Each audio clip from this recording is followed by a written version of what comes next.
since I've known about it, it was quite a relief to know that there was a label for how I was feeling about the challenges to work.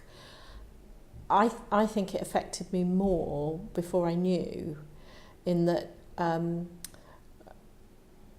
when I was younger, I was very conscious that it was much harder. It seemed to me to be much harder for me to do any work than it was for anyone else.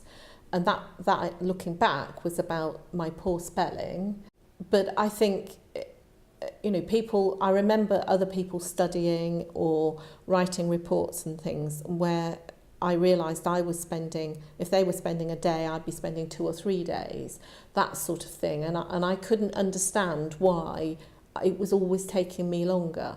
And that was very frustrating, and also it didn't help with confidence. Now, I don't know that it takes me so much longer, but I'm still aware that I feel as though I'm slower than other people.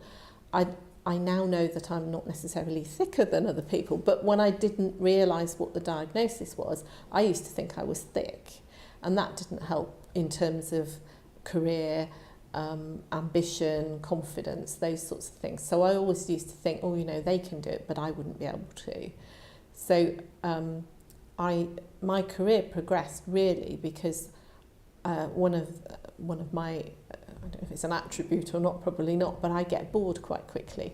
So I would be in a job, and particular, most of my upward progression was in, and I stayed about a year, 18 months in a job, and then I would move on, and naturally, most often, that was upwards.